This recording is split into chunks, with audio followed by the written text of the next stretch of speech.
I've submerged from the mother's womb. How's it going, homies? Don't worry about it. There's a perfectly rational reason why my face is so greasy.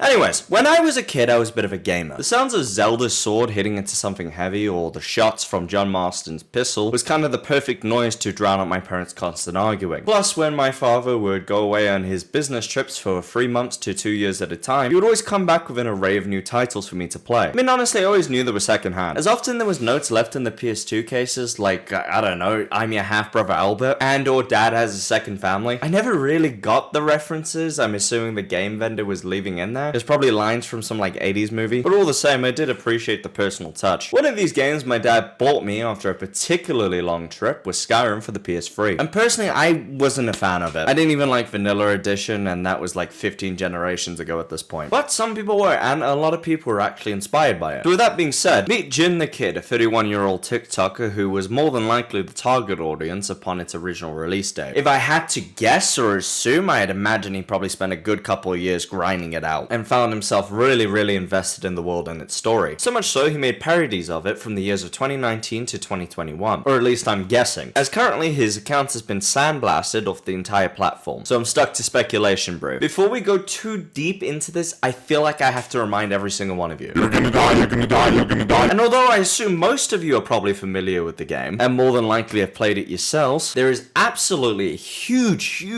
chunk of people who've never even heard of it at this point. As in they don't know a single thing about it. But if this bad boy dropped in 2011, there is a whole generation going well into their teens who were too busy Robloxing to even be interested in the Dragonborn. You ain't young anymore, baby boy. Do us a favor, bro. Just take a nice deep inhale.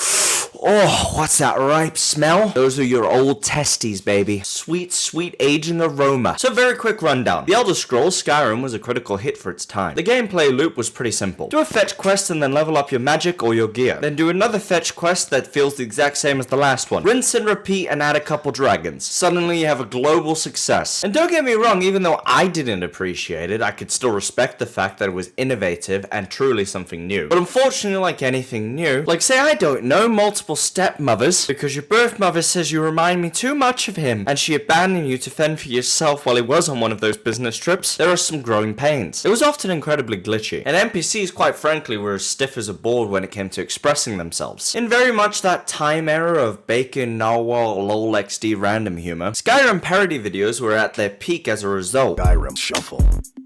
Skyrim Shuffle. If you can't do a Skyrim Shuffle, I can teach you.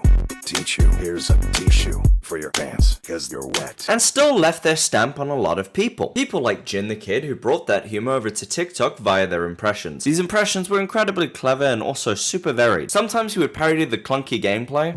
Oh, hello, traveler. Welcome to King's Ski Room. Would you like a room?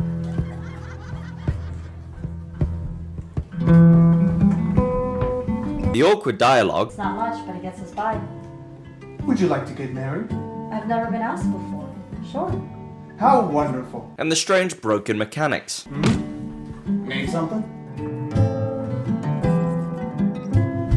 Surprisingly, even to this day, those videos were insanely popular, even if they were talking about an outdated game. And even more surprisingly, they were so popular that Jin was about to break 1 million followers. Of course, grand picture-wise, that's literal peanuts when it comes to TikTok. You have to have bare minimum 5 to 10 million to have any real leverage, because it is just so unbelievably easy to get followers over there. But still very impressive when you take into consideration he wasn't doing thirst traps, and or Reddit Subway Surfer storytime videos. Am I the bad guy for protecting my property? I, 34 am currently facing a legal battle over the right to protect my property. For context, I live in Texas, USA, where you have the right to bear a firearm. I am also from a proud military family, where all 3 of my brothers served. Father and grandfather have done at least 2 tours each. I myself participated in my high school ROT program, where I proudly served 3.5 years. I also proudly serve on my local Crime Watchers committee as the president, the vice president, and guy who keeps money, and also am currently its only member. While returning from patrol last October, I noticed a suspicious-looking person approaching my domicile at 0800 or 8 o'clock for you civis. Instantly, my tactical training took hold, and before I could even had control, I pulled my red-dotted extended mag R15 off my open carry shoulder and unloaded to full round of munchin'. It turns out that person was trick or treater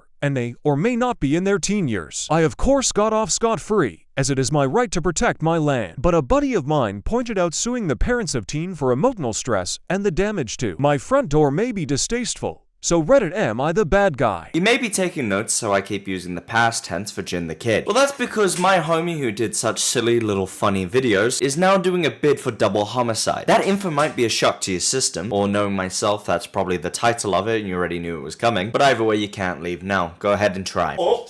See, can't get through. This worked on my ex-wife, it will work on you. You're probably a sociopath who feels no sympathy for what actually happened here. Well, let me give you the context so you can actually have a little bit of empathy in your heart, you evil, evil person. The victim in this case is Jin the Kid's wife, Anna Abdullaban, and Anna's friend, Araban Baron. And the alleged murderer is obviously Jin the Kid. Let's set the scene for you. According to reports by Anna's friends, both herself and Jin were obsessed with social media and fame. Jin obviously blew up due to the nature of his videos, whereas Anna was of a more modest side, although fairly popular in herself. Prior to this event, you would think they were the perfect couple from what their TikToks indicated. You couldn't see any version of strife, and from time to time they would even collaborate and make videos together. But as the old saying goes, fame affects people differently, and that fame went straight to Jin's head, and also his bellend. According to friends and family close to Jin the Kid and Anna, upon gaining popularity on TikTok, he became quite the egomaniac, and had an insanely high fame complex. He was also reported to cheat on Anna multiple times with multiple different women, and from everything we can tell so far, it seems that Anna forgave him multiple times and took him back. Alongside with this absolute narcissism, Jin was confirmed by friends and family as well as police reports to be an abuser. His violent outbursts and physical aggression towards both his wife and daughter, allegedly on the daughter that hasn't been confirmed, only worsened when the couple moved to California. I think you know why they moved there. I got many followers on TikTok, I'm gonna be a movie star! In fact, the violence got so bad that the police were called out a minimum of 7 times.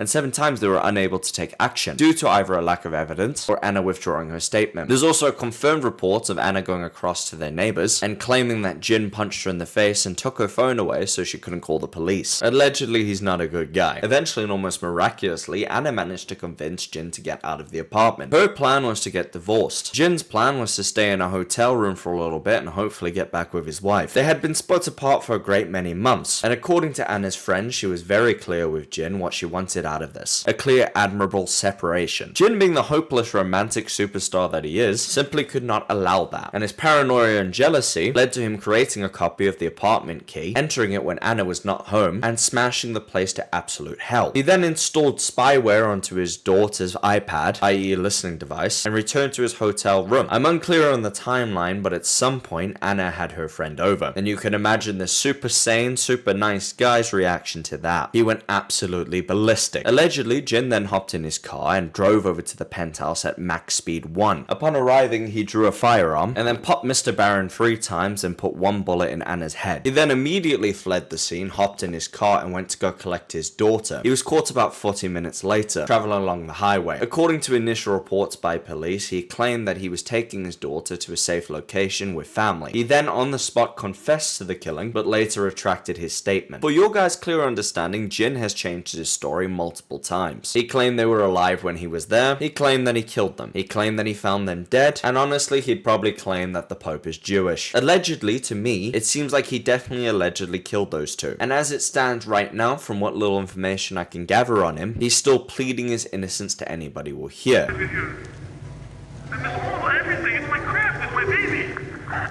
What did I do? I wanted to be an actor. And I was right there. I was right there. The weekend before all this happened, I was in LA at the Comedy Store. I was talking to producers. I was about to have a talent agent.